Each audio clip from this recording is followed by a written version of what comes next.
గుర్తు చేస్తున్నాను. ఒక పెద్ద దైవ సేవకుడు, ఆయన నోటి మాటలను దేవుడు గణపరిచేవాడు. ఆయన నడిచి వెళుతుంటే ఆయన నీడ తగులుతున్న ప్రజలకి స్వస్థతలు కలిగేది. ఆయన నోట ఏ మాట వస్తే అది అలాగే జరిగేది.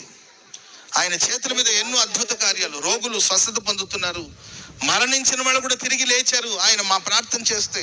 అంత పవర్ఫుల్ గా దేవుని సేవలో వాడబడిన వాడు. ఆయన బోధ కొరకు, ఆయన మాటల కోసం లక్షలాది మంది ప్రజలు తరలి కదిలి వచ్చేవాళ్ళు. అంతటి గొప్ప సేవకుడు.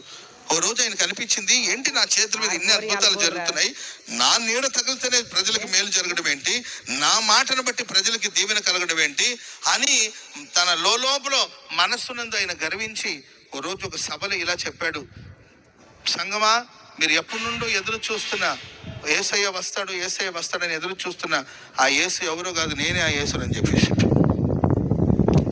దాంట్లో రెండు గుంపులు ఉంటారు. కొంతమంది అన్నిటికీ భజన చేసి ఉంటాడు, ఓహో నిజమే నీవే అంటాడు అని కొందరు.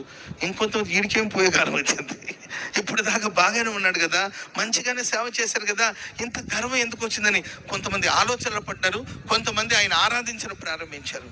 ఆ సభ ముగించుకొని ఆయన తన గదిలోనికి వెళ్ళాడండి. వాష్రూమ్లోకి వెళ్ళాడు. ఆయన ఎంతసేపుకి రాకపోయేసరికి మరి ఆయనతో ఉన్నవాడు వెళ్ళి ఆ తలుపు బద్దలు కొట్టి చూస్తే ఆయన వాష్రూమ్లో పడి రక్తం గక్కుని పడి ప్రాణాన్ని కోల్పోయాడు. దేవుని చేతులు గొప్పగా వాడబడిన వ్యక్తి. మనసులో అతిశయము, మనసులో అహంకారము, దేవునికి చెందవలసిన మహిమను దేవునికి చెందనివ్వకుండా, దేవునికి చెందవలసిన ఘనత దేవునికి చెందనివ్వకుండా తనలో తాను గర్వించి అపవాది వలలో పడిపోయి, అపవాది ఊరిలో పడిపోయి, నేనే దేవుణ్ణి అని చెప్పుకునే మనసు సాతానుడిది. దేవుని కన్నా ఉత్తర దిక్కునున్న సభా పర్వతం మీదకి నేను ఎక్కి వెళ్తాను, దేవుని కన్నా తను హెచ్చించుకోవాలని కోరుకున్న ఆ ఆత్మ సాతాను యొక్క ఆత్మ.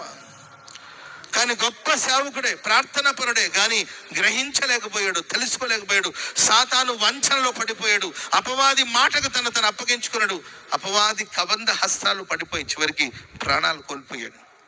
అనేకుల నమ్మకం, అనేకుల విశ్వాసం, అనేక మంది క్రైస్తవులు, అనేకుల ఆత్మీయ జీవితం బలహీనమైపోవడానికి అతడు కారకుడుగా మారిపోయాడు. ఈరోజు చాలా మంది పైకి గొప్పగా కనబడొచ్చు, పైకి ఘనంగా కనబడొచ్చు, పైకి గొప్ప దైవ సేవకులుగా ఒకవేళ రాణించవచ్చు, పైకి ఘనముగా కనబడొచ్చు, కానీ ఆత్మీయ జీవితంలో వాళ్ళు క్రీస్తులో నిలబడి ఉన్నారా? ఒక ఆపద వచ్చినప్పుడు, అపాయాలు వచ్చినప్పుడు, ప్రమాదాలు వచ్చినప్పుడు ఆ అపాయాన్ని ఎదుర్కొని నిలబడగలిగిన శక్తి మనకు కావాలంటే మనం వేరు లోతుగా తన్నాలి. స్తోత్రం చెప్పండి గట్టిగా.